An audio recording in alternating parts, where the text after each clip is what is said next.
The poor farmer's dog wouldn't stop barking. When he enters the barn, he finds an emaciated young woman. Have you ever heard of a dog that just wouldn't stop barking in the dead of night?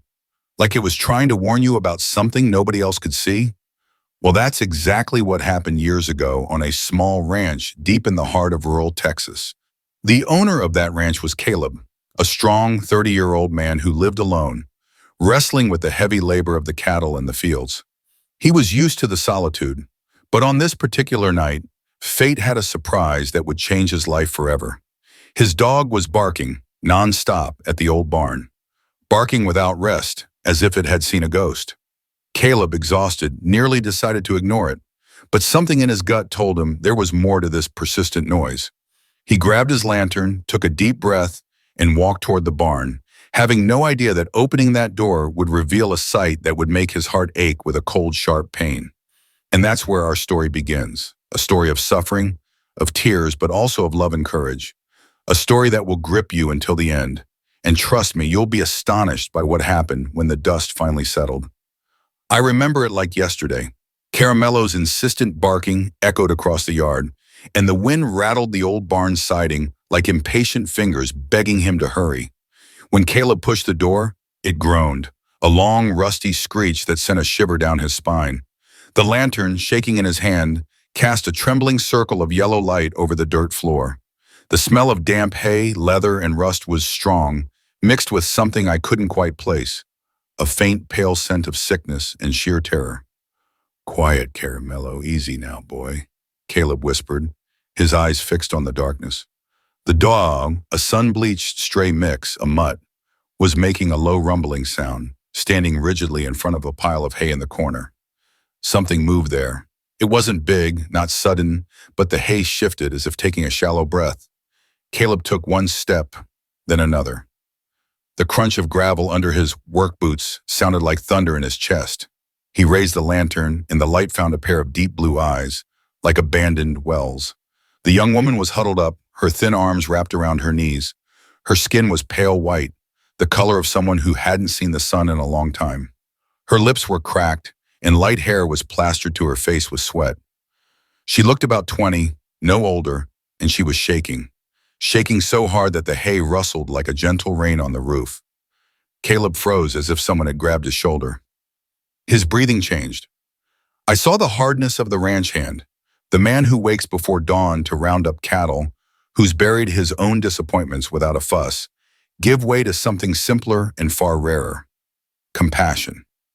He slowly lowered the lantern, careful not to spook her, and spoke in a tone I'd never heard come from his calloused mouth. "Ma'am, miss, can you hear me? I'm Caleb. No one's going to hurt you here." She tried to answer, but her voice came out as barely a rasping breath. What escaped was a near-silent no, a sound that could have meant, "Don't touch me," or "Don't leave me." Caleb set the lantern on a hook, took off his cowboy hat, and knelt down, approaching with a calm that contradicted the brute strength of a body built on years of swinging a sledgehammer. "You need water, and you need food. Just wait here. I'll be right back," he said. He took 2 steps, and she gripped the hay, terrified of being left alone. He realized, turned, and held out his hand without touching her very own. "I'll be back, I promise." In the kitchen, the wood-burning stove still held the warmth from dinner. Caleb broke off a piece of day-old cornbread, grabbed a mug of water from the tap, and a clean rag to cover her shoulders. When he returned, the barn felt bigger and quieter, the kind of silence that lets you hear your own heartbeat. "Slow," he said, wetting the cornbread to soften it. "Try a sip of water first." She brought the mug to her mouth with both hands, clutching it like a small miracle. She coughed, but the water went down. Then 2 tiny bites of cornbread. Caleb took off his flannel jacket and draped it over her shoulders. Caramelo lay down beside her, head on his paws, watching like a soldier. "What's your name?" The young woman took a moment. She seemed to have to search for her own name in a dark corner of her memory. "Isadora," she finally managed in a thread of a voice. "Isadora," Caleb repeated as if sealing a pact. "You're safe. I won't send you away." She clutched the jacket to her chest. Her pained eyes darted around the barn as if every shadow hid a threat. No one, no one can know I'm here, she whispered. No one. Caleb nodded. Seriously, no one will know. Tomorrow morning I'll bring hot food. You sleep tonight. We'll talk tomorrow. I, I don't want to be a trouble, Isadora said, looking at the floor. Trouble is seeing someone suffer and pretending you didn't see it, he replied. And in that moment, I swear the barn grew less dark. The wind slipped through the cracks and the lantern tossed shadows onto the walls.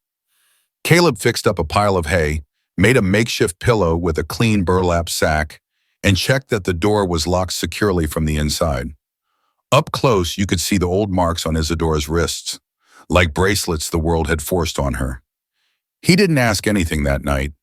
He just sat there on a wooden stool while the exhaustion in his body begged him to leave. Don't go. If I sleep, I wake up screaming, she said without looking up. It happens sometimes. If you wake up, I'm right here, Caleb answered, and Caramelo is too. And there they remain, the blue-eyed woman who had seen what shouldn't be spoken, the 30-year-old man who had more scars on the inside than the out, and the stray dog who understood people better than most folks. Outside, the clock of an older, slower time ticked toward dawn, like striking matches one by one. Inside, the story began to trace a pattern on their hearts, a design I couldn't yet fully read. I need to tell you something, and pay close attention, because it will make perfect sense later. Caramelo's insistent barking wasn't just dog noise. It was a warning. It was a key. And when that key turns, you'll understand why this simple, silent night opened a door no one ever expected. But I can only reveal that later. Now tell me, what state are you watching this story from, so I know how far this voice has traveled across America? The Pact of the Sunrise. The sun was just beginning to rise when Caleb returned to the barn. The orange morning light cut through the cracks in the wood, striping the floor with bright lines. The smell of damp earth still hung in the air from the light rain that had fallen overnight. He entered slowly, carrying a bowl of hot grits and a slice of cooked sweet potato. Caramelo ran to meet his owner, tail wagging, but quickly returned to the woman's side as if to ensure she wouldn't be left alone. Caleb paused at the door, watching the scene. Isadora was still curled in the corner, but she looked a little more awake. Her face, however, revealed the brutality of what she'd endured. Deep shadows under her eyes, pale skin, bones showing. For a moment, Caleb felt a tightness in his chest that wasn't usual. This fragility before him didn't match the brutality he knew existed in the world. He took a deep breath, approached, and handed her the bowl. I brought hot food. It'll do you good. Isadora hesitated. She looked at the grits as if they were a gift she didn't deserve. Then she raised her eyes to him with timid distrust. Why? Why are you helping me? Her voice was weak, but laced with fear. Caleb crouched down to her level and answered firmly, because no one deserves to starve. Because you're a person, ma'am. She took the bowl with trembling hands and tried the first spoonful. The warmth of the food made her close her eyes, and a single tear slipped down her cheek. Caleb watched in silence, and right there in that simple moment, the impact hit him like a wave. He realized that while many would look at another suffering and turn away, he simply couldn't. What was before him wasn't just a stranger. It was a life in pieces, crying out for rescue. I shouldn't be here, Isadora whispered, her voice failing. If they find out, they'll take me back. Caleb frowned, trying to understand. Take you back where? Who did this to you? She lowered her head, her thin shoulders shaking. She didn't yet have the strength to tell it all. The silence hung heavy until Caleb placed his hand on her arm, slowly, gently, like holding a wounded bird. It's all right. You don't have to talk now, but I won't let anyone lay a finger on you. The dog gave a low bark as if agreeing. Caleb then stood up, adjusted the sleeves of his worn shirt, and said, Go on and rest. I'm heading out to the fields, but I'll be back later. If you need anything, Caramelo will come get me. That rascal knows more than we do. Isadora, still tearful, managed an almost imperceptible thank you. And Caleb, walking out of the barn, felt a new weight in his heart. It was as if his life had been turned upside down in a matter of hours. He was a man used to bearing silent pain, but now he carried the certainty that this meeting was no accident. As he walked toward the crop rows, the sun illuminating his broad shoulders and the hoe in his hand. Caleb thought, what did this woman go through to end up like this? What cruelty was capable of leaving her hidden in my barn like a frightened animal? The shock didn't just come from what he'd seen, but from the responsibility he suddenly carried. And with every step, the feeling that he was facing something much bigger only grew. That simple morning in the countryside would never be forgotten. The unspoken promise I saw when Caleb's courage overcame his fear. He approached her like one approaches a wounded sparrow, without sudden movements, without a raised voice. He placed the lantern on a nail in the wall so the light would be steady, and took off his hat in a simple reverence, the kind only those who have learned respect from life know how to make. It's okay, everything's fine, he said, meeting Isadora's eyes without invading, offering his presence before offering questions. Caramelo lay watching every movement. When Isadora tried to shrink further into the corner, he pricked up his ears, attentive, but did not bark, a patient guardian. Caleb unfolded a clean cloth, brought the worn jacket, and covered her shoulders. The heavy fabric seemed to return a little warmth to her thin body. Take a drink of water, he said, holding out the mug. Slowly. Isadora held it with both hands. Her fingers trembled. She drank, coughed a little, and took a deep breath. Then he softened the cornbread in the warm broth, made from leftover chili and dried jerky. He brought the spoon closer. Just eat a little. Your stomach needs to get used to it again, but it needs kindness. She took the first spoonful, then the second. The silence that followed was not empty. It felt like an agreement. Caleb didn't ask for explanations. He gave her time for her dignity to return, step by step, like waiting for the tide to rise. I swear it was there that Isadora began to relearn that the world could still hold goodness. Thank you, came out in a whisper of a voice. I was afraid I wouldn't wake up tomorrow. Now you'll wake up every day, Caleb answered, and each day will hurt less. She tried to say her name, her dry mouth hardening the syllables. Isadora. Isadora, he repeated, firm and gentle, like carving a name into a tree trunk. I'm Caleb. This place is simple, but it's safe. While you're here, no one will disrespect you. The dog thumped his tail on the ground in agreement, and Isadora risked a direct look. It was brief, but it was the first time she had faced life without lowering her head since she arrived. I remember well, the blue of her eyes was faded but not broken.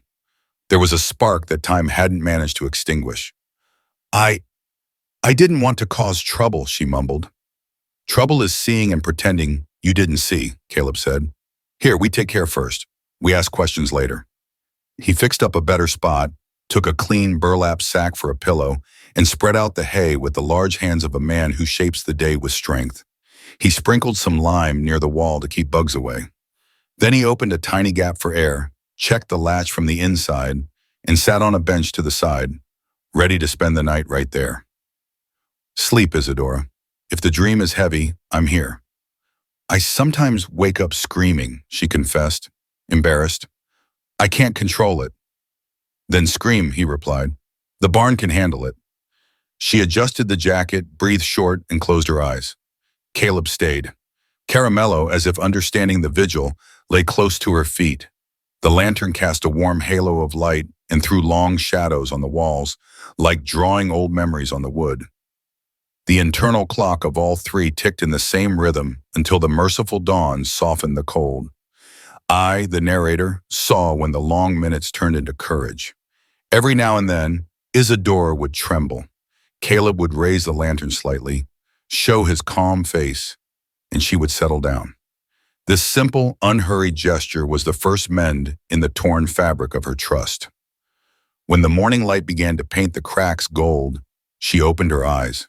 There was exhaustion, yes, but there was another flicker too, the one of survival. Caleb got up, stretched his broad back, and said, as if talking to his own hope, Today I'll fix a stronger broth, and then we'll think about a warm bath, okay? I'll get water from the well and heat it on the wood stove.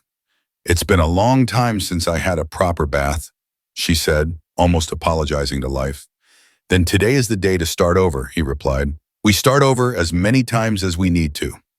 He left, and I noticed Isadora followed him with her eyes. It wasn't suspicion. It was the shock of realizing that someone could be good without wanting anything in return. Before closing the door, Caleb turned his head over his shoulder. If anyone comes, Caramelo will warn us, but no one's going to come. For now, you're our secret, a well-kept secret. Isadora nodded, pulled the jacket up to her chin, and for the first time, her body relaxed completely. The barn, which had felt like a grave, now felt like a refuge. That's how the first connection happened, with softened cornbread, fresh water, respectful silence, and the silent promise that her dignity would return a little bit each day. And hold on to this, because later on, this memory will ignite a light that changes everything. Caramelo's bark that night wasn't chance. It was a call. And those who answer calls like that, even without understanding, open doors that destiny had locked with heavy chains.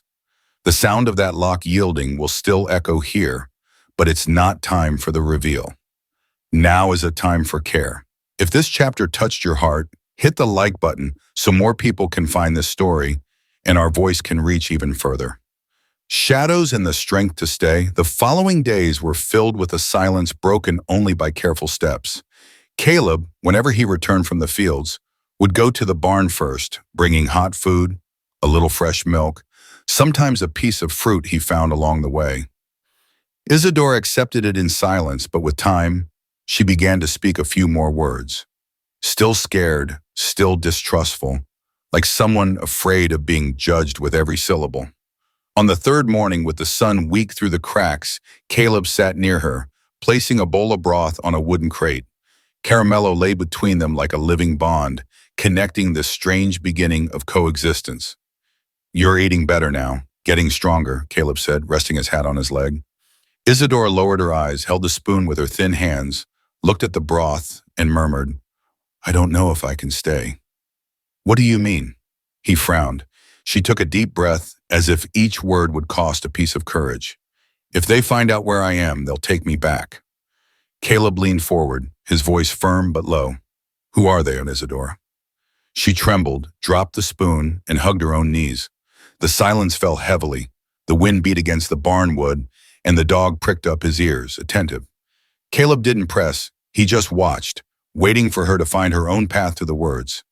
"I ran away," she began, her eyes watery. "But I can't tell you everything. Not now, it's too dangerous." Caleb took a deep breath, controlling the anger that rose as he imagined what this young woman might have endured. "All right then, you don't have to tell me if you're not ready. What I promise is that you are safe here. As long as I'm breathing, no one will force you to do anything." Isadora looked up for the first time, meeting his gaze without lowering her head. Tears were running down, but there was also a flame of trust being born. "You sound like you mean it." "I do mean it," Caleb said with the steady voice of a man who had made few promises in his life, but never broken one. She picked up the spoon again, and this time she managed to finish the meal. When she was done, she leaned against the barn wall and murmured almost to herself, "My name is all I can give you for now." Caleb nodded. "The rest will come at the right time." And there, on that morning of silence and incomplete confessions, a silent pact was born, a pact that linked the two of them through pain, but also through the hope that the future could still be different. Caleb left for work in the fields, but deep down he carried a new weight in his heart. What Isadora was hiding wasn't small. It was the kind of thing that could transform not only her life, but his as well. And it was at this point that destiny began to weave, thread by thread, the plot that would later explode in pain, courage, and a twist that no one, not even the most prepared heart, could foresee. A new rhythm, the morning settled into a routine of survival and care. Caleb woke before the sun, drank strong black coffee from the wood stove, and headed to the fields with the hoe over his shoulder. He spent the whole day under the hot sun, planting corn, pulling weeds, milking the cows. But before anything else, he always set aside food for Isadora. In the barn, the young woman slowly gained strength. Her shoulders were still thin, but no longer so fragile. Her face, once hidden by her hair, began to show itself. Caramelo seemed to monitor her every step, as if part of an invisible mission. One afternoon, when Caleb returned earlier than usual, he found Isadora sweeping the barn with a makeshift broom. Her body was still weak, but her movements were determined. He paused at the door, leaning against the frame, and let out a half smile. You didn't have to. Isadora turned, startled, the broom nearly falling from her hand. I wanted to repay you. You do so much for me. Caleb stepped in, took off his hat, and shook his head. Repaying isn't an obligation. No one is asking you for anything here. But I don't want to be a burden, she replied, lowering her eyes. He approached, gently taking the broom from her bands, and said, You're not a burden.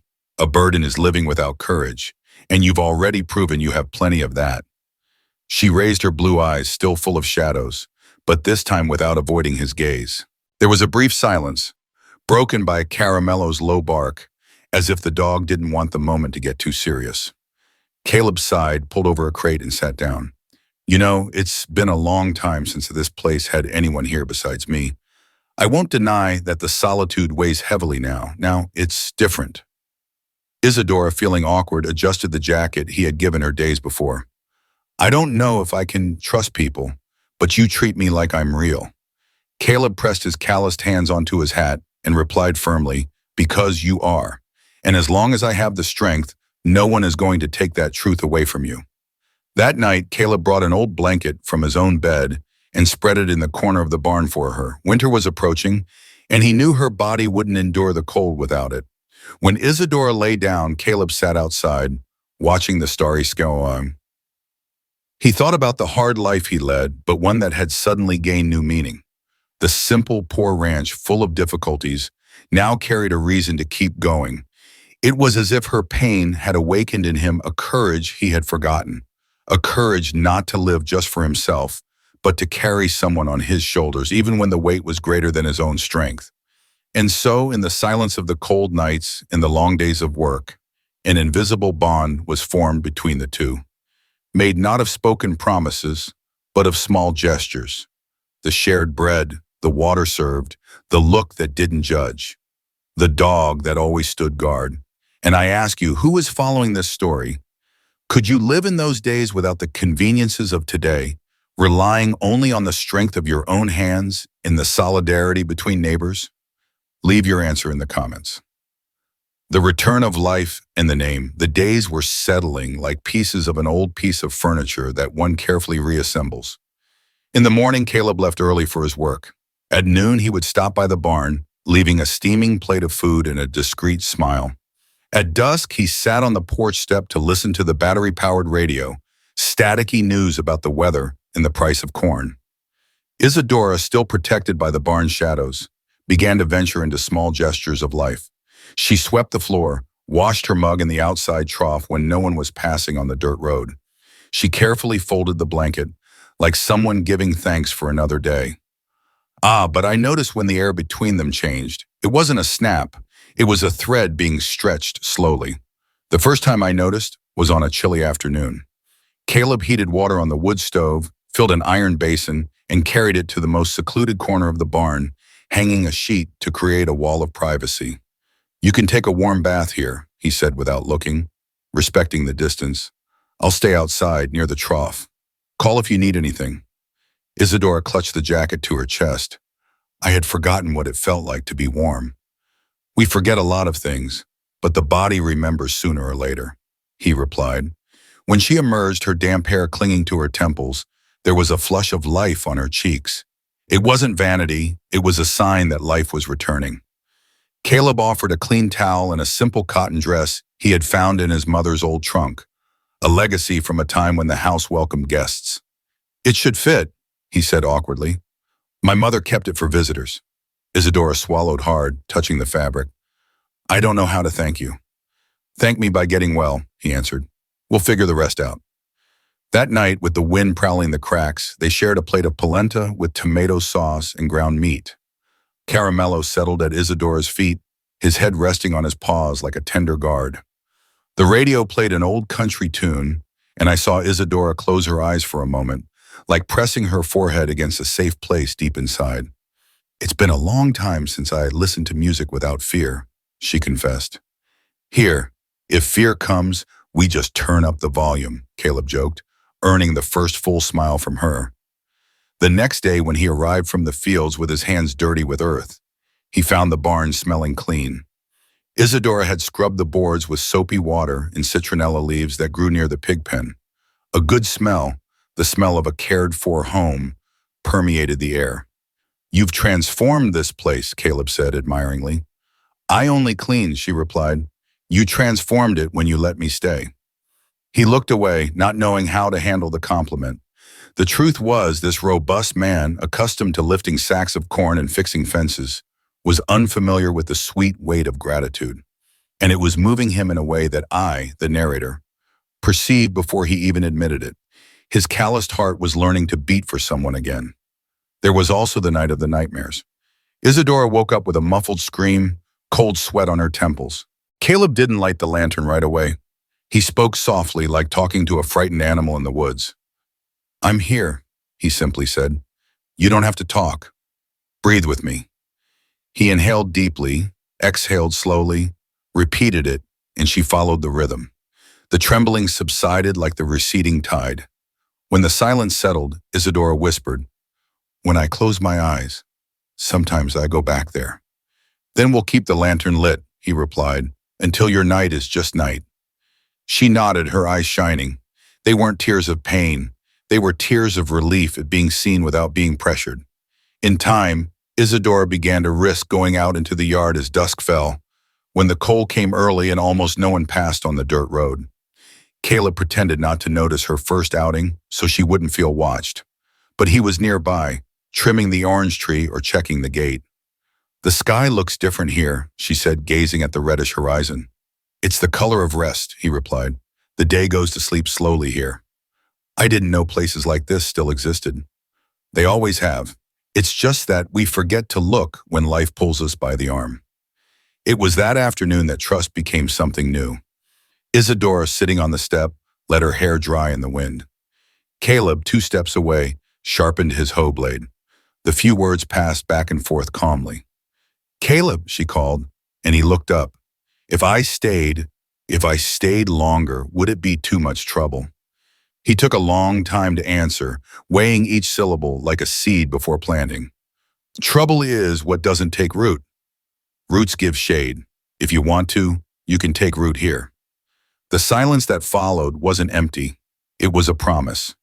Sadness, however, did not pack up and leave. It remained quietly, reminding them both that nothing was resolved. But it was precisely this pain, the very thing that seemed only to break them, that began to join them together like mortar.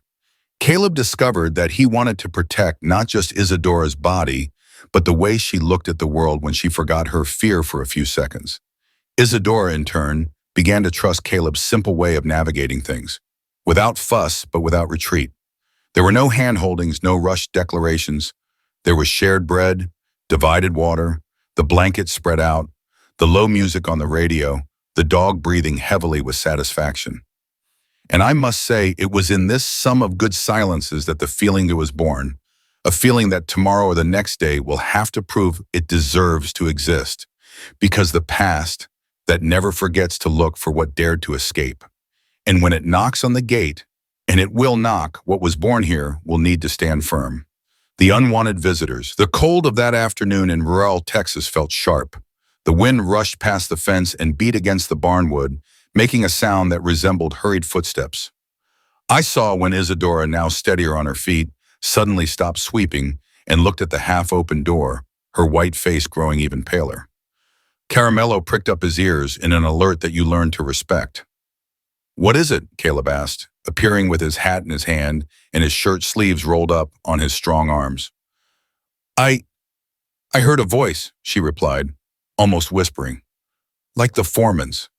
Caleb walked to the gate with long, calm strides, the way one assesses danger without drawing attention. On the dirt road, there was only low dust in a distant pickup truck, the engine groaning. Even so, he stood there for a few extra seconds, his eyes narrowed on the horizon, his jaw tight. He returned to the barn and locked the latch from the inside.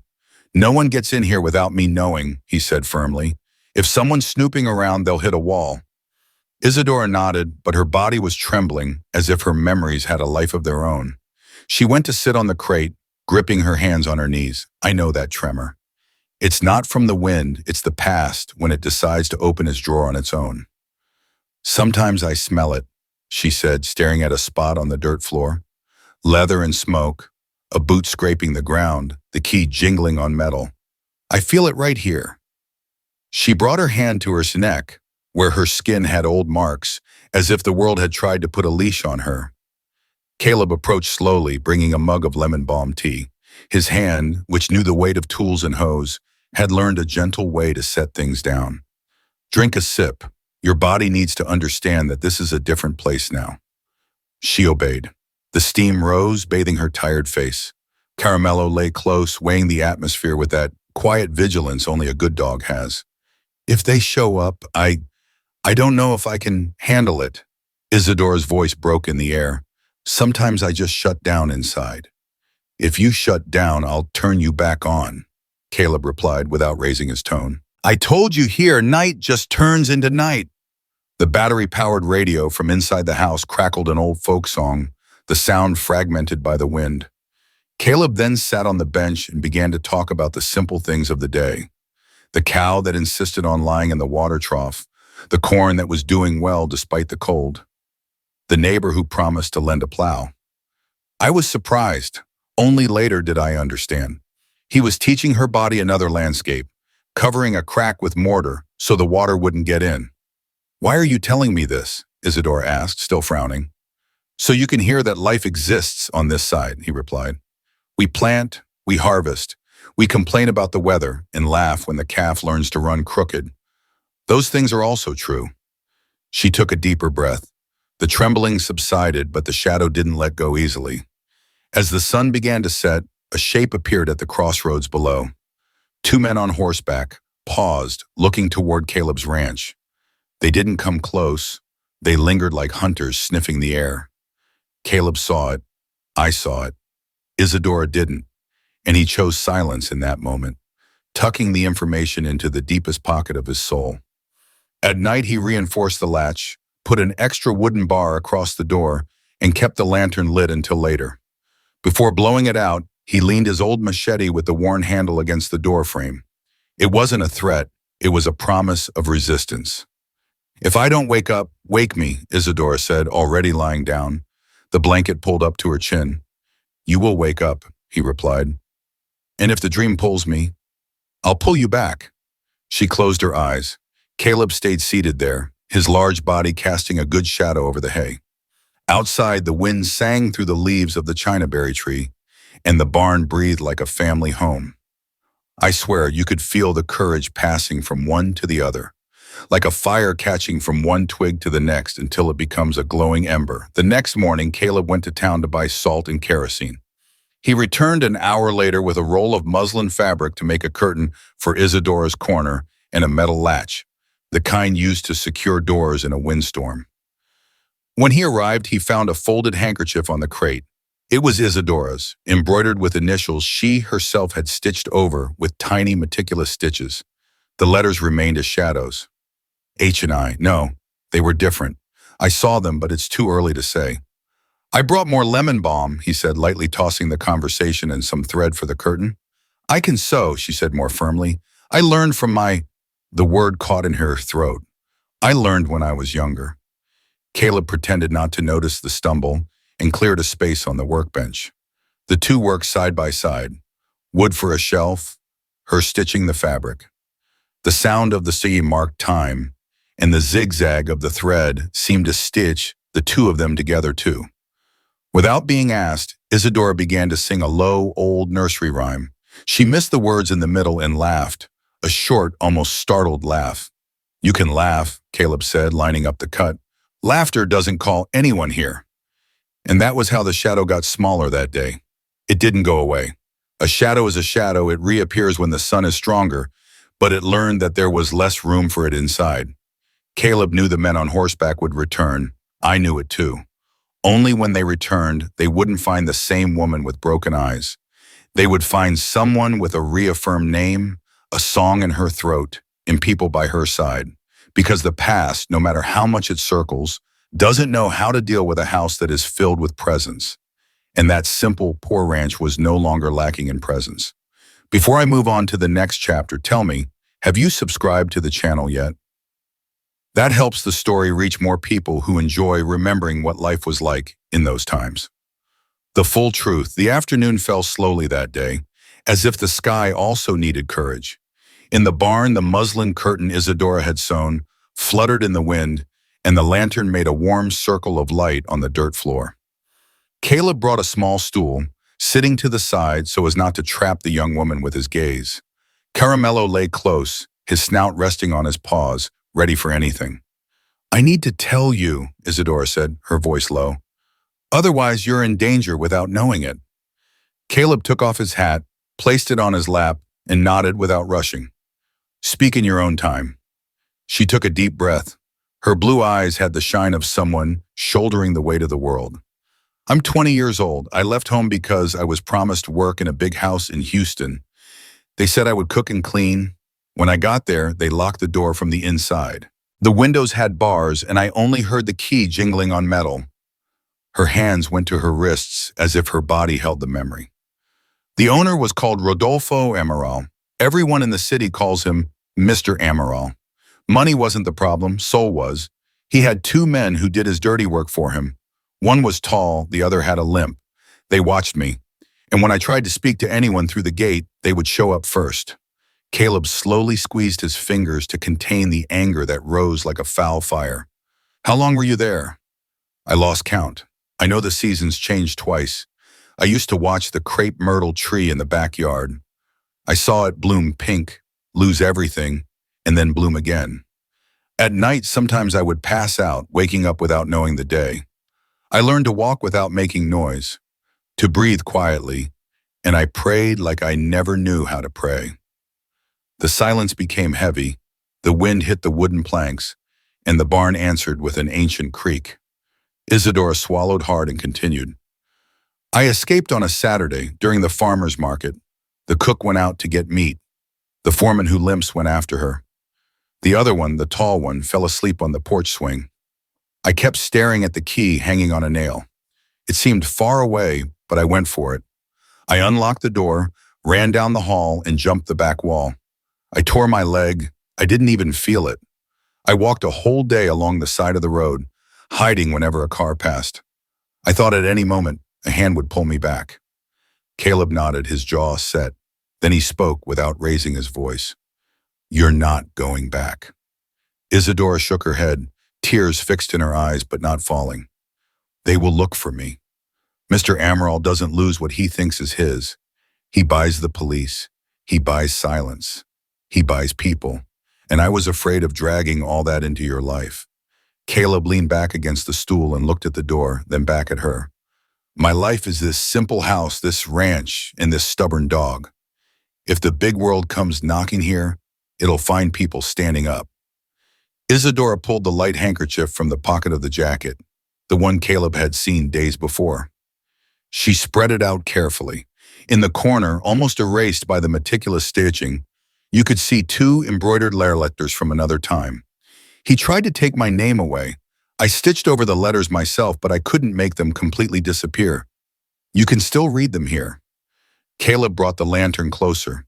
The initials appeared as shadows. "I am." He looked at Isadora, who closed her fingers over the fabric. "I haven't used my last name since I ran away.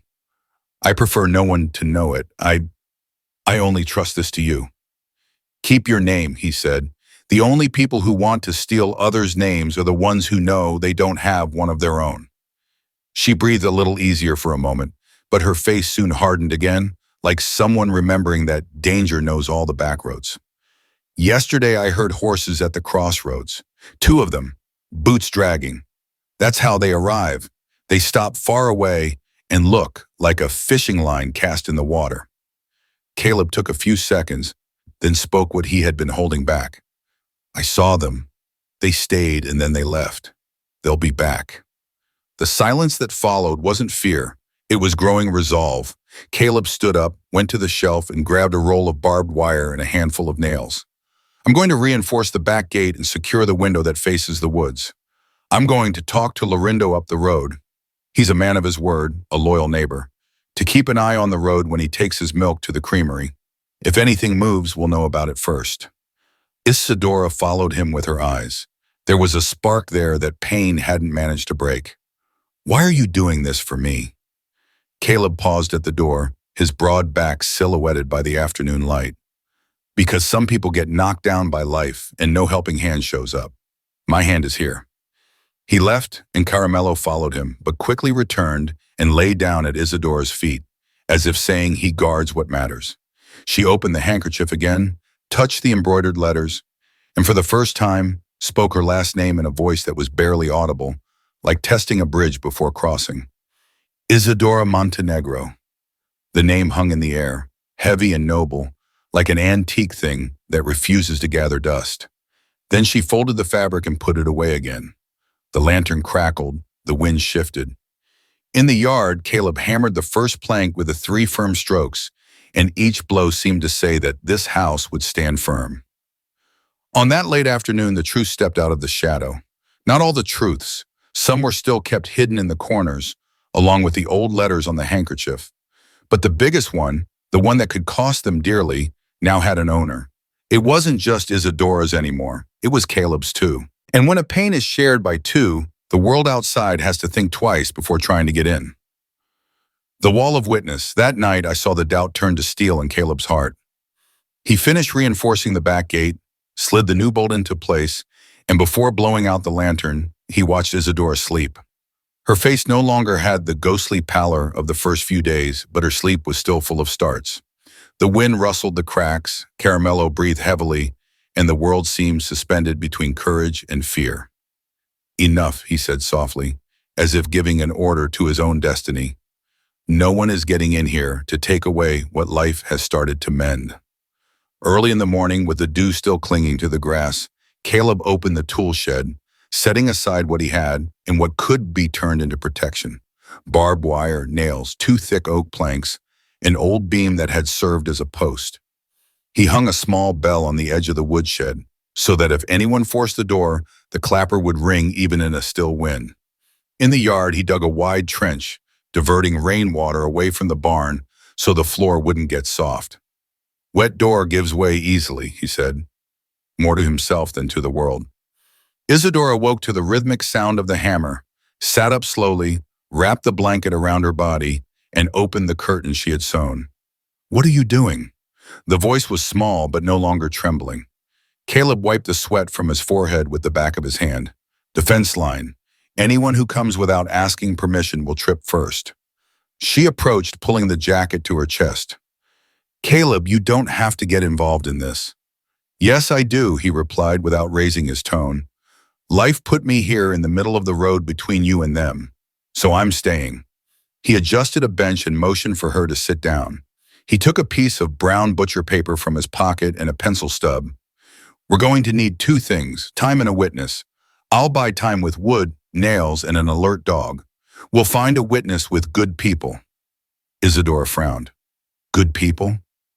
Laurindo, a man of his word. He travels to and from the city every day, taking milk and bringing back orders. And Mrs. Edna, who used to be a midwife, and knows how to listen without spreading things around. If any horse stops at that crossroads, the news will travel. He drew a rough map of the ranch on the paper. The house, the barn, the garden fence, the trail to the creek. He marked a few spots with an X. The shade of the chinaberry tree is here. If you need to, hide behind it and follow this trail to the creek bank. There's a big rock, like a railroad tie. Stay there until I call. Isadora ran her finger over the drawing as if memorizing a prayer. And if I freeze up? She asked softly. Caleb opened his large, calloused hand, then grabbed my wrist. If your mind shuts down, your body will know the way. I'll pull you. There was a silence that felt like a deliberate choice. Isadora breathed deeply. I don't want you to get hurt because of me. It's not because of you. It's for the right thing, he responded. And the right thing sometimes costs a lot. At noon, Caleb saddled his paint horse, Pampa, and rode down the dirt road. He returned an hour later with dust marks on his pants and the look of a man who had measured the ground on the way. He carried a newspaper-wrapped bundle, a roll of twine, a new padlock, and a brown envelope. Inside were 2 copies of a calmly written, dated, and signed note. What is this? Isadora asked. Words on paper, he said. I wrote that you arrived here on such and such a day, in the state you were in, that you asked for shelter, and that I gave it to you. I signed it and asked Laurindo to sign it as a witness. One copy stays with him, the other goes to Mrs. Edna. If some paid-off sheriff decides to invent a story, there are people to say what they saw.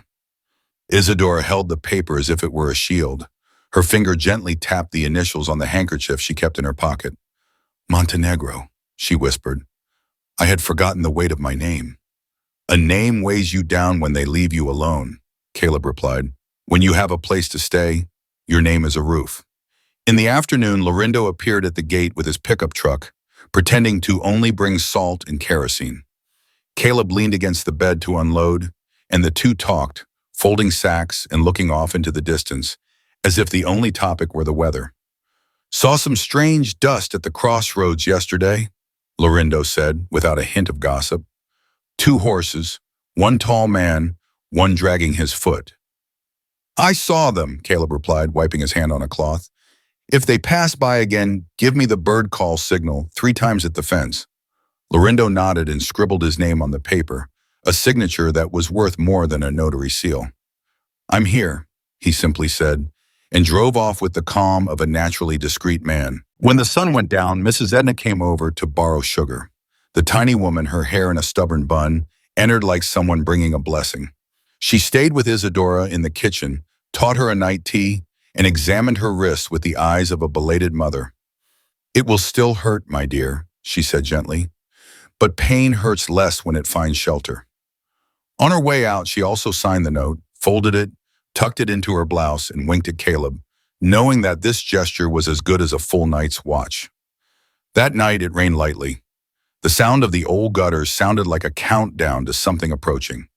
Caleb sat on the porch step, the machete resting against the frame, the radio whispering a ballad. Isadora came slowly and sat down an arm's length away. I had forgotten what the rain sounds like when you're not afraid of it, she said. Good rain is the baptism of the earth, he replied. It washes away the coarse dust and leaves the smell of a new start. She turned her face, looking at him. You could have said, go back to the road. You could have closed the door. I didn't close it, he said, because if I closed it, I would have locked out the little bit of peace I had left. And I don't negotiate peace, not mine and not yours. Caramelo lifted his head, sniffed the wind, and lay down again. Caleb took a deep breath, like signing a contract with his own breath. From today on, Isadora, this is your home too. If they come, I'll stand in front. If they try to buy silence, they'll hear a hammer. If they try to impose fear, they'll find people wide awake. I, the narrator, saw when those words settled on the ground like a well-set fence post. They weren't just brave words, they were roots. The decision was made, to protect, whatever the cost. And when a man decides that way, the story changes tracks. The past can circle, knock on the gate, release horses on a moonlit night, but it will find resistance where there was only flight before. The rain thinned, the lantern flickered, and the barn breathed easier. Isadora leaned her back against the wood, closed her eyes for a moment, and let her body believe what her soul already knew. There was a place of permanence here, and now I tell you, if this old time touches you inside, write in the comments what your heart commands. Does Isadora deserve justice? Write it there. Justice for Isadora, because a name spoken aloud becomes a wall against oblivion. The love that builds a home life began to take the shape of a home. I saw when the sound of Caleb's saw, which was once just his trade, became background music for Isadora's light steps. In the yard, the dust was settling slowly. In the barn, the muslin cloth she had sewn fluttered like a flag of refuge. There were no grand declarations. What grew there was made of crumbs of courage, like gathering grain by grain after the sack tears. In the morning, Caleb went out to the fields with the hoe resting on his broad shoulder. In the afternoon, he returned smelling of grass and sun on his skin. Isadora waited for him with the iron pot, steaming a simple stew, potatoes, a handful of beans, green onions from the garden they started together. The earth likes a gentle hand, he said as she made small holes with the handle of a spoon to plant chives. And I swear, every new shoot that appeared on the edge of the patch seemed like a threat of the future, no matter how small. There was the day Caleb cut the palm of his hand on the barbed wire. The blood ran quickly, dark. Isadora didn't think. She boiled water, grabbed a clean cloth, and with fingers still trembling from old memories, she stopped the bleeding. "It's going to sting," she warned. "It stings less when it's a friend's hand," he replied, holding her gaze. The silence that followed was not heavy, it was restful. It was the first time their touch wasn't to save her from fear, but to care for what life cuts without warning. At night, the battery-powered radio crackled an old folk tune. Caleb, sitting on the step, sharpened his hoe blade. Isadora, beside him, combed her hair with a wooden comb she had found in a forgotten drawer. "Do you know how to dance?" he asked without looking up. "It's been so long. I forgot how," she said, half laughing, half apologizing. "We learn again," he said, and the two left it at that. It was still too early for steps that require an open floor and the courage to show joy. But the desire remained there, like a glowing ember hidden in the ashes. With the arrival of the cold, Caleb brought down an old trunk of his mother's from the loft. Inside were things from another era: a woolen shawl with the scent of long storage, 2 embroidered towels, a yellowed recipe book. Isadora ran her hand over the pages like someone respectfully touching someone else's memory. "Your mother wrote beautifully," she said. "My mother always said that paper holds on to memory," Caleb replied. "When your mind fails, the paper guides you back." Isadora closed the notebook slowly. "One day I want to keep good memories on paper too." "You will," he guaranteed, and it was more than a wish, it was a vow. At the end of a cold afternoon when the sky lay down in rust-colored stripes, Isadora ventured further into the yard. The cotton dress, which had once seemed like borrowed clothing, now fit her like something chosen. Caramelo walked alongside, panting contentedly. Caleb adjusted a shelf on the porch, pretending to be distracted so she wouldn't feel watched. "Caleb," she called, "I hear you." "Sometimes I forget his face," she confessed, squeezing her own wrist, like testing a scar. "And I feel guilty for it." Caleb set down the hammer. "Forgetting is your body defending itself. Remembering too much hurts, too. We'll find the middle ground." "I don't hide so much with you," she said softly. "Then stay, even if it's just for today." She stayed, and she kept staying in the days that followed. There were also the bad nights that still came like a storm on an old roof. On one of them, Isadora woke up breathless, her eyes wide with terror at something that wasn't there. Caleb didn't light the lantern all at once. He spoke softly, like talking to a scared animal in the woods. "Give me your hand. That's it. Now breathe with me. Count to 4, inhaling, 6 exhaling." Her fingers squeezed his wrist hard. The trembling turned into sobs, then sighs. "I'm sorry," she murmured, ashamed. "Don't be sorry. That's your body remembering on its own. We'll teach it again." And he stayed with her until her chest found its rhythm. When she slept, Caleb waited a little longer, just to be sure the dream wouldn't come back to claim what was no longer its to take. Their conversations in the lulls were simple, like water from a clay pot. They spoke of the stars that you see better in the wound, the smell of rain when it meets dry dust, the calf that was born with a spot on its eye that looked like a tear. "It seems like the animal already arrives knowing that the world cost you something," Isadora said, stroking the animal's flank. "But it also arrives knowing how to nurse," Caleb replied. "Life teaches you both sides." On Saturday, Mrs. Edna showed up with a cloth-wrapped bundle. Inside, yarn and a thick needle to keep busy hands warm. She smiled. Isadora started a scarf, stitch by stitch, making mistakes at first and restarting without shame. Caleb, on the other side of the table, repaired a strap buckle.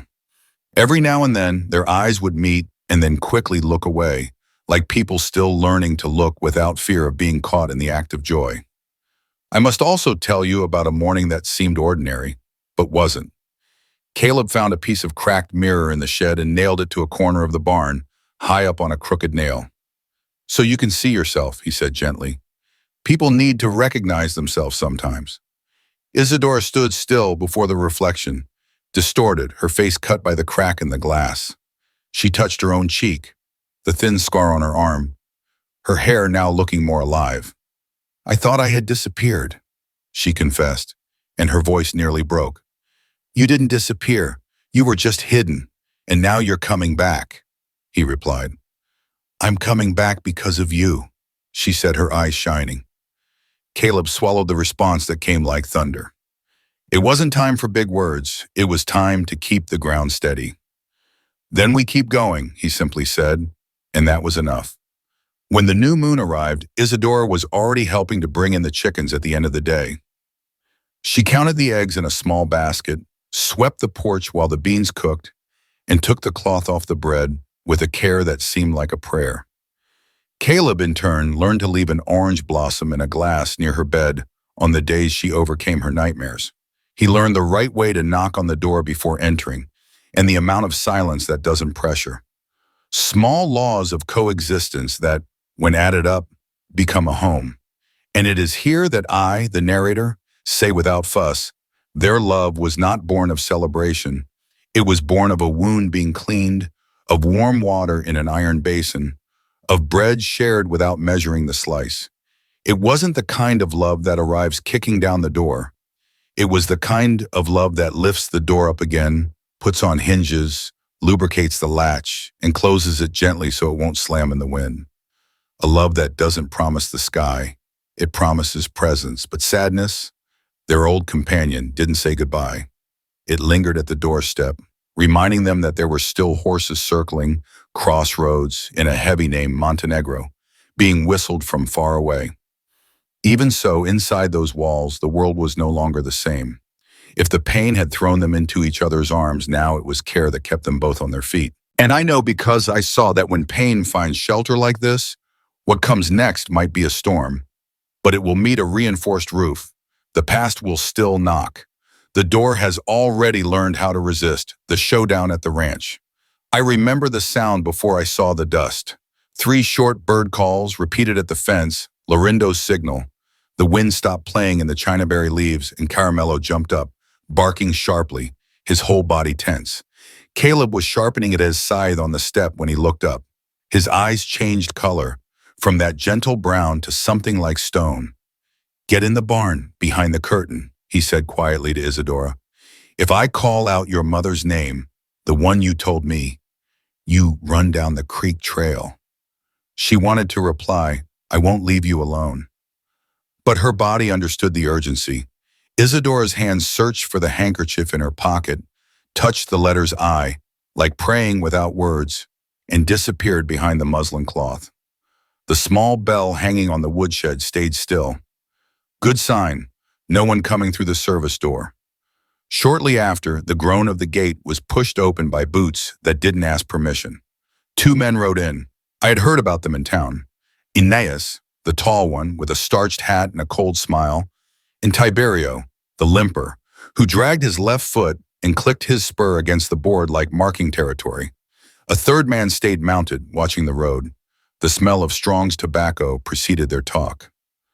Good afternoon, friend, Aeneas said, opening his arms as if bringing peace. We just came to exchange a few words. Caleb didn't move. His body filled the porch in a quiet way. Good words don't need thugs, he replied. If it's a conversation, get off your horse and keep your hands visible. Tiberio let out a short, broken laugh. We're looking for a girl, ran away from the boss's house. They say she passed through these parts. Light skin, light eyes, 20 years old, tops. Seen her? The dog growled, the line of his back raised. Caleb gestured and Caramelo lay down, but his gaze remained fierce. Only wind, cattle, and decent people pass through here. No runaways. Aeneas took a step, the leather of his boot squeaking on the wood. Mr. Amaral has an attachment to what is his. We bring a message and a reward. You're not a man to turn down money, are you? I'm a man who turns down dirt. Caleb cut him off, his voice level. My house is simple, but it's not anyone's corral. The air grew heavy. The limping foreman angrily clicked his spur. Listen here, you hick. This can be easy or it can be ugly. You choose.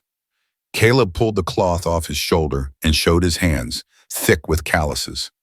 Not in a sign of surrender, but of labor. I chose a long time ago. No one drags a woman out of here by force. If you're looking for trouble, find another gate. Behind the curtain, Isadora bit her wrist to keep silent. Her body wanted to tremble, but her will refused. I saw her straighten her back, as if telling herself that the new life already had roots. Aeneas swept the house with his eyes. He noticed the freshly nailed shelf, the clean cloth, the full lantern. Things that bespoke care, things that didn't match a criminal's hiding place. Yet his smile faded to a thin line. Last chance, farmer. If the girl is here, you hand her over. The boss pays well to those who help and teaches a good lesson to those who interfere.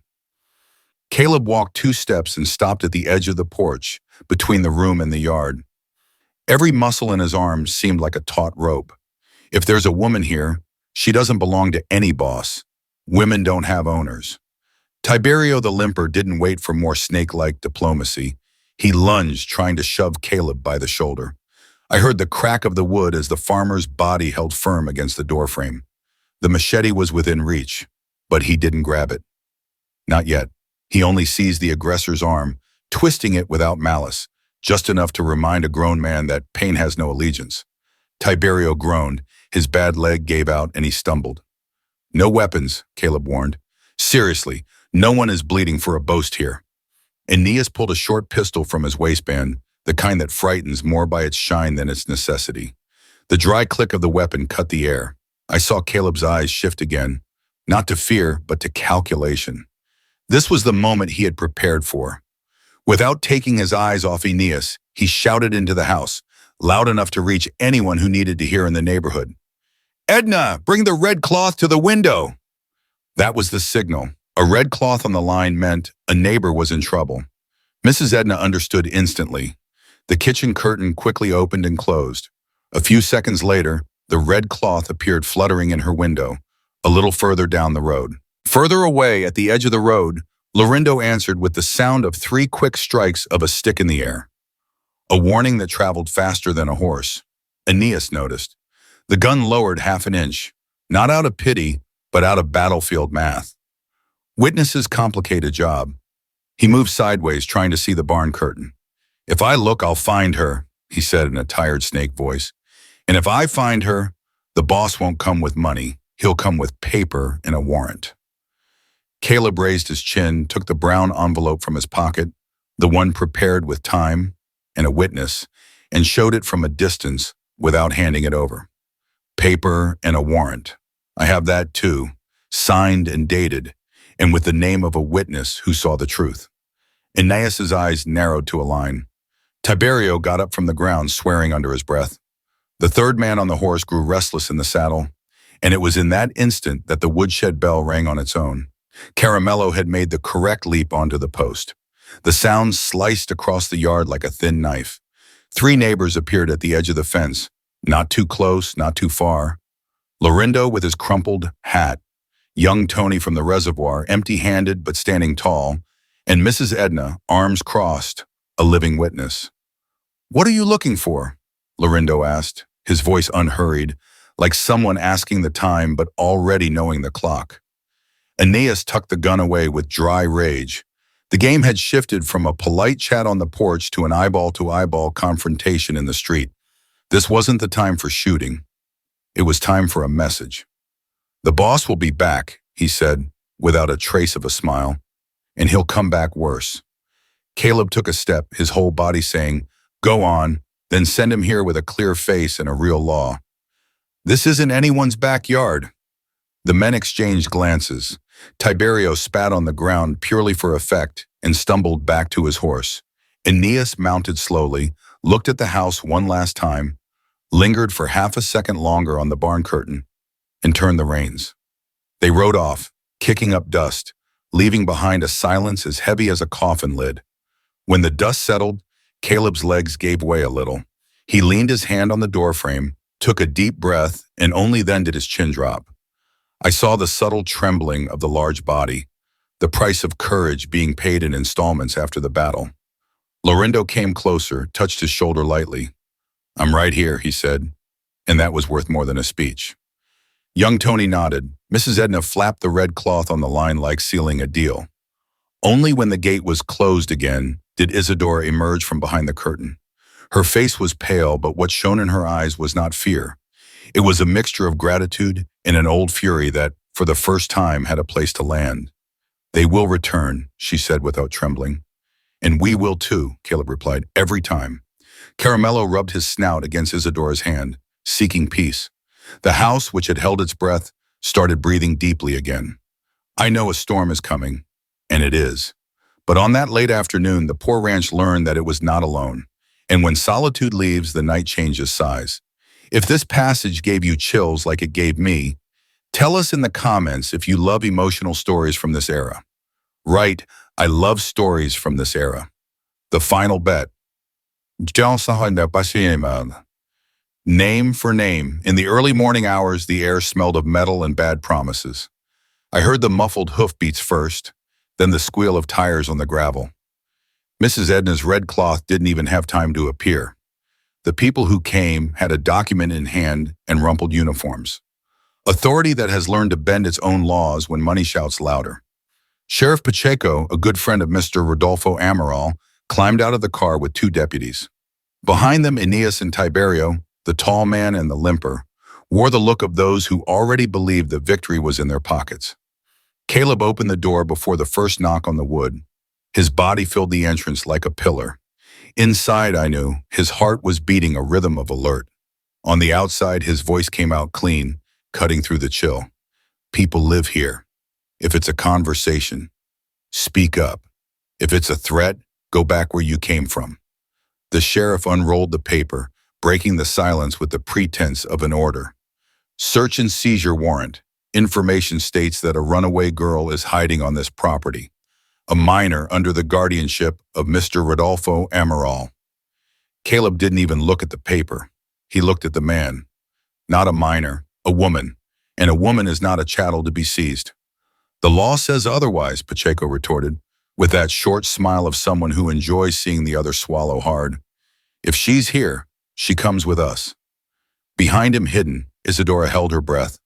The handkerchief in her pocket burned like an ember. I saw the old trembling reach her heels, and she touched the curtain, testing her own resolve. Caleb shifted his body sideways, opening an invisible crack, the signal for the emergency plan. "Edna," he shouted without turning his face. "Bring the hot water for the calf's bath." That was the code. There was no sick calf. It was the arranged message. "Run to the creek trail." Isadora slipped through the dark corner, feeling the ground with her feet, just as she had practiced. Caramelo lifted his head and in one jump was with her. No one noticed. The noise of the boots and the sheriff's voice covered the world. "Clear the way," Pacheco ordered, pushing the door. Caleb planted his feet and let the wood be his shield. "You're not entering my house, Sheriff," he yelled. "Lower your voice." Aeneas, with the haste of cowards, tried to squeeze through a gap. Caleb grabbed his shirt with one hand and locked him in place. His other hand went to his pocket, pulling out the small envelope with the notes signed by Laurindo and Mrs. Edna. "Words on paper are here too," he said, "and witnesses with clear eyes." Pacheco scoffed, but he didn't ignore it. He knew that paper, no matter how weak against the boss's bought pen, could complicate a police report. Still, he made a sharp gesture. The deputies got ready to push. Tiberio clicked his spur impatiently. The breaking point arrived. Caleb made the decision that changes the track. He stepped outside and closed the door behind him, locking the latch with his fingertips. A trick learned in childhood when his mother locked the kitchen without making a sound. He stood outside between the men and the sanctuary. "The house is empty," he said quietly. "If it's with me, it's with me." The first shove came like a tide. Caleb braced himself. The second brought the weight of 4 boots. Caleb gave ground an inch, but returned.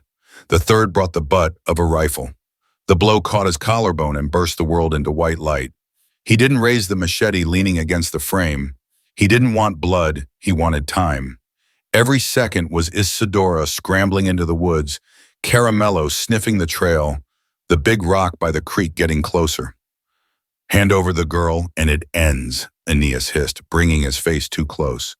Caleb tasted iron in his mouth. He spat to the side slowly. I don't have what belongs to others. Tiberio came from the flank quickly, and the rifle butt struck his ribs. The air left him. Caleb swayed but held his hand on the doorframe, straightening his broad body to block the door like a tree trunk across a road. I saw his eyes search for the chinaberry tree at the edge of the yard. It was from there that Laurindo, if he heard too much noise, would come with the neighbors. But good neighbors for a fight with uniforms come when the dust settles and the truth needs a footing. Pacheco raised the paper as if it were a sword. Last time, where is she? Caleb took a deep breath, swept his gaze over the man's face, and instead of answering, took the step that separates almost from done. He reached into his own pocket, pulled out the small bundle of house keys, and placed them in the sheriff's palm. Search, I'll stay out here. This gesture that looked like surrender was a choice. If they went inside, they would find nothing, but they would lose minutes searching through medicine bottles, opening cabinets, stepping on his mother's photo. Minutes enough for the girl to round the bend of the creek. Pacheco took the bait, sent the deputies inside, and left Aeneas and Tiberio outside to guard. It was there in the yard that the full price was paid.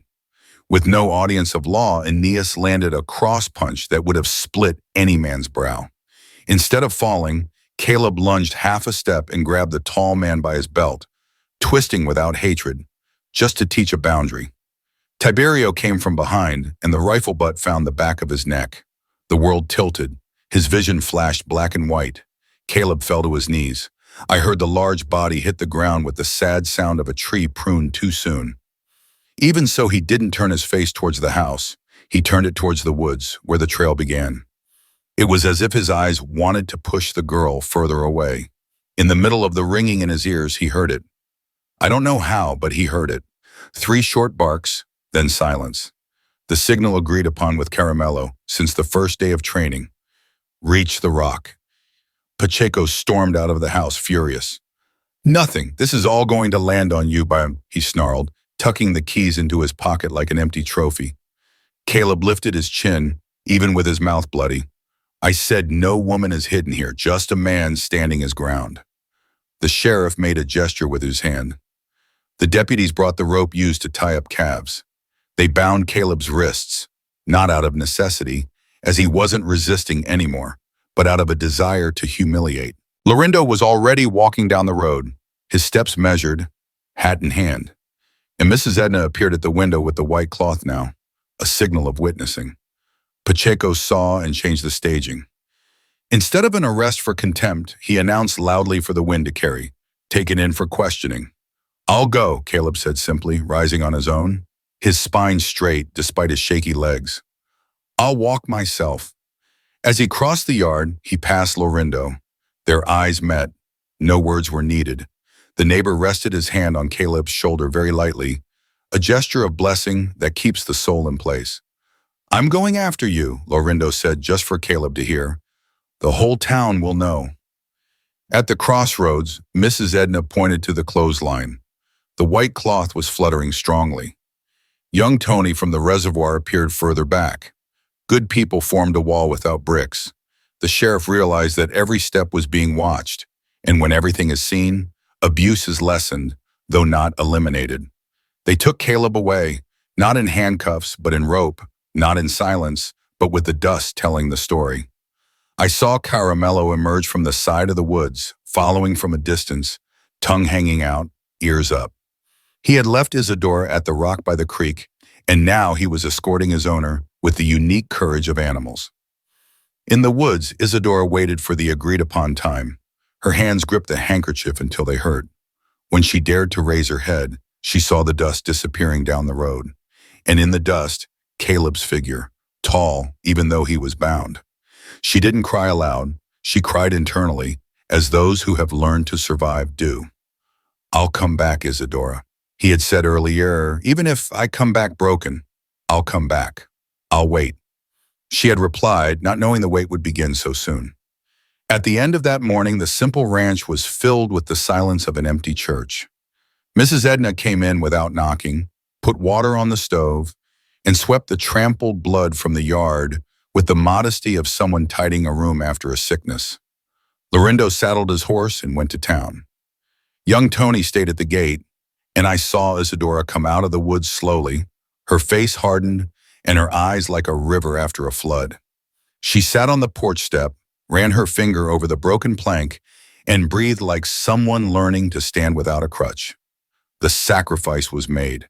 Caleb had given his body to buy time. He had given his name to protect hers.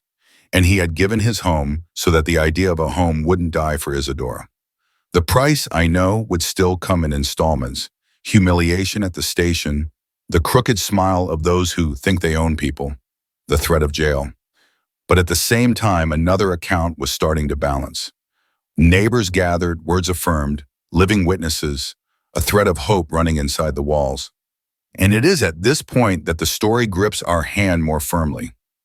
Because when a man offers himself as a wall, it is not just his body that holds back the storm. It is the meaning of things.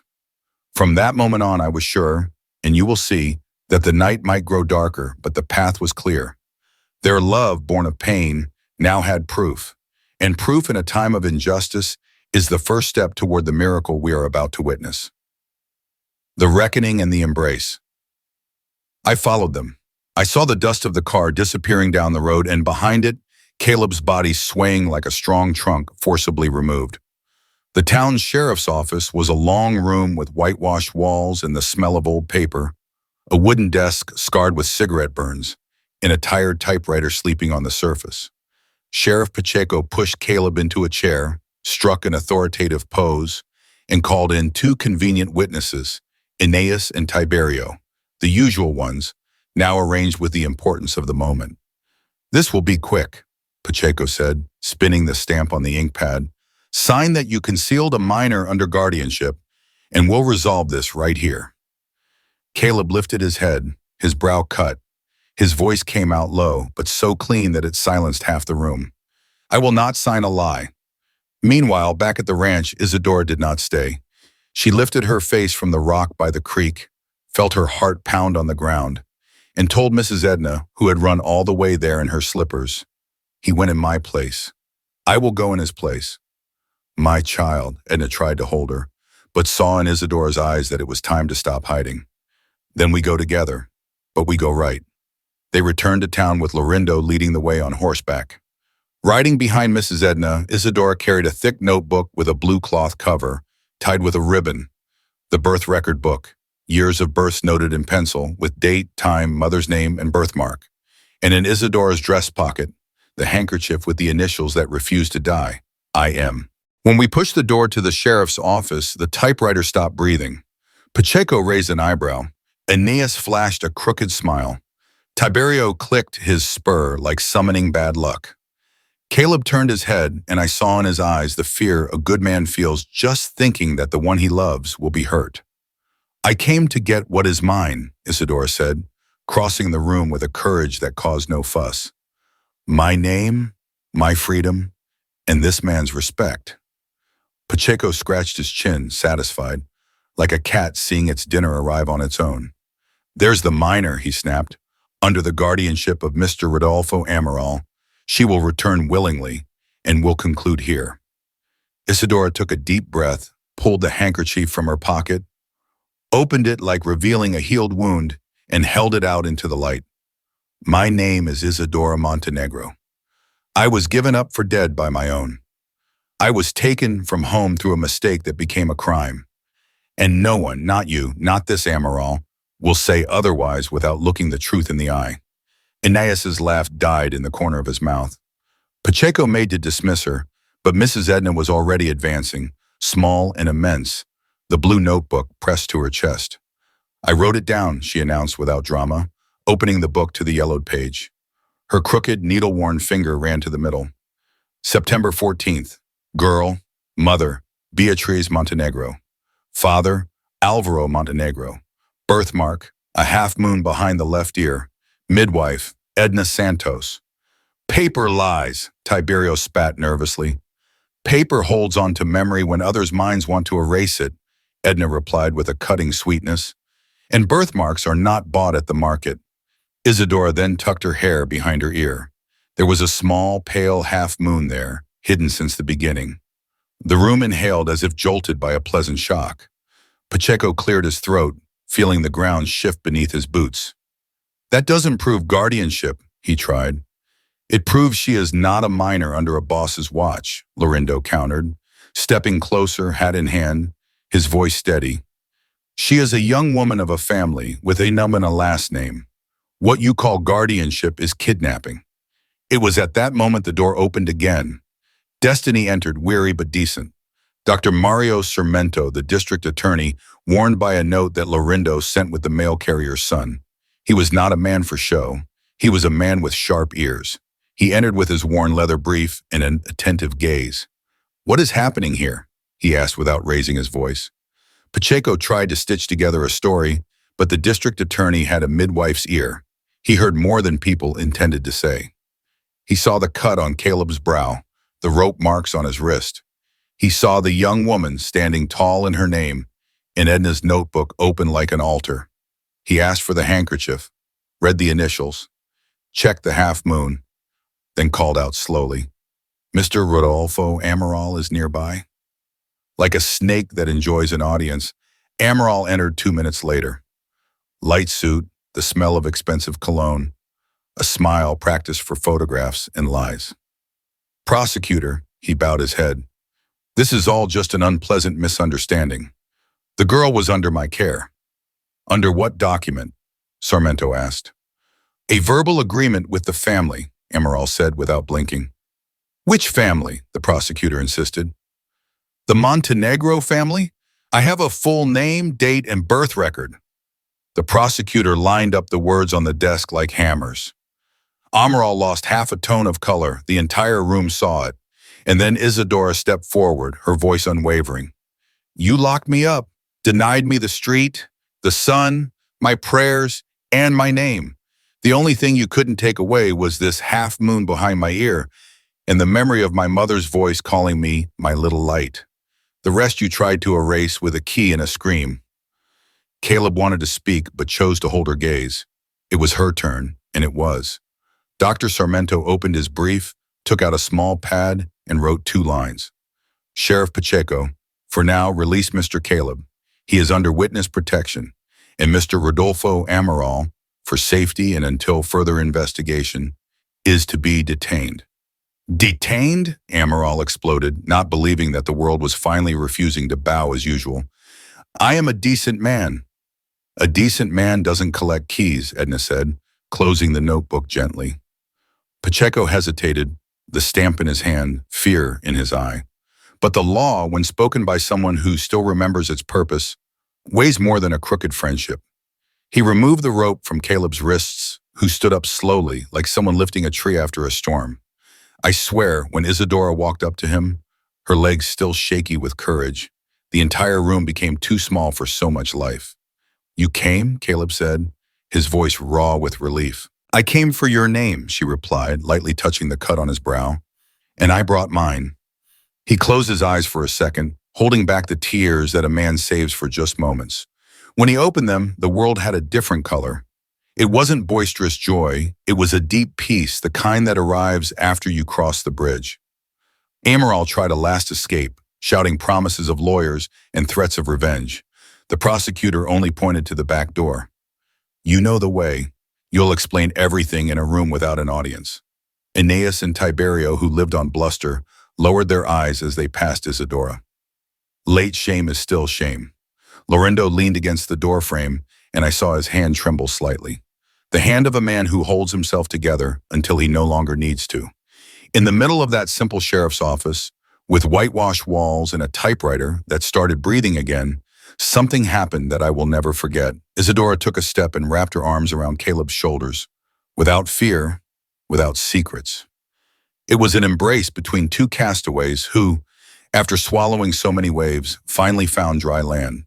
His body, broken and whole, found its place in her body, wounded and strong. And the 2 cried in the beautiful way of crying, not out of despair, but out of a new beginning.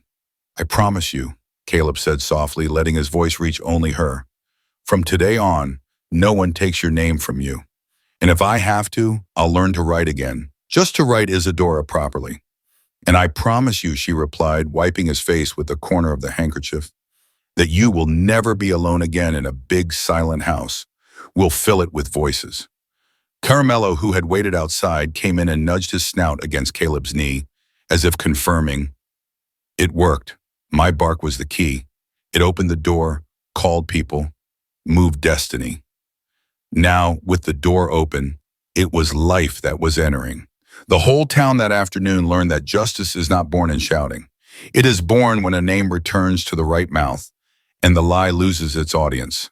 Amaral left through the back door. Pacheco lost his smile and Prosecutor Sarmento signed the papers that guaranteed the obvious. Isadora was not property, she was a person. Caleb was not a defendant, he was a shelter.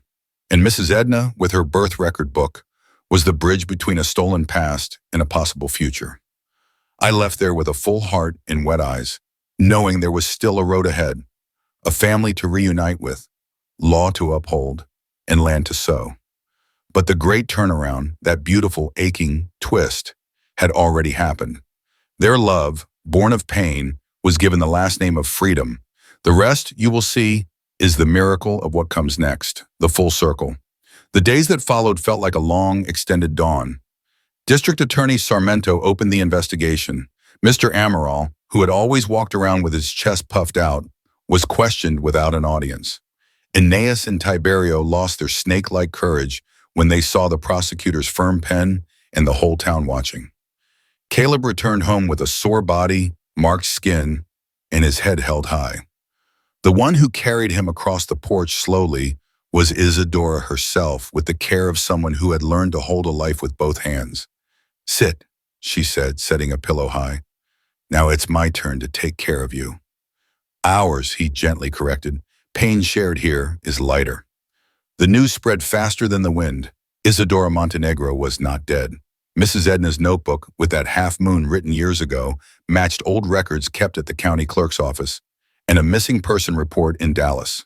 When the prosecutor's letter arrived at the old address, the impossible stirred. Beatrice and Alvaro Montenegro, parents who never stopped looking, took to the road. They arrived on a warm afternoon, the chinaberry tree casting shadows on the yard. I saw the car stop, and a woman with light eyes, much like Isadora's, got out, her hands trembling. There was no announcement, no speech. There was only one call, ancient and complete. "My little light." Isadora turned her face slowly, like someone waking from a pleasant dream. She recognized the voice for the embrace.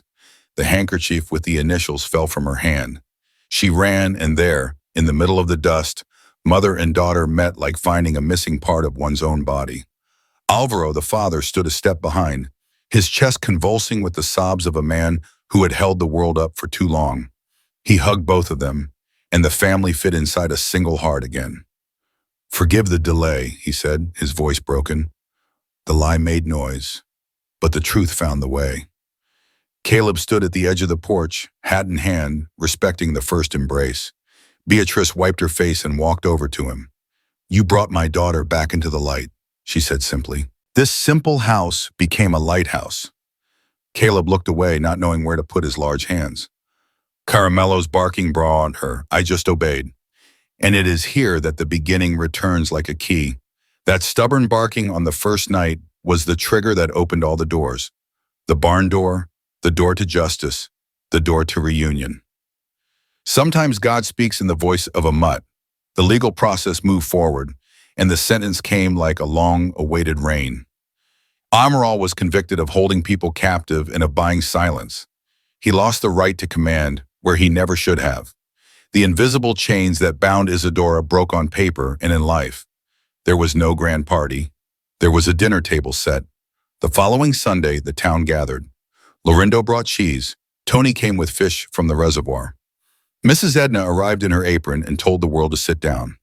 Caleb, his ribs still sore, arranged a long table in the yard.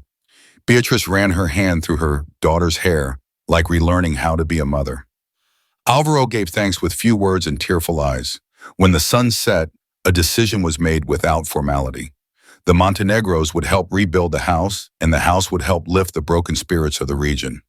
The barn shelf became a donation cabinet, and the porch began to receive young women and women who needed a place to rest and start over.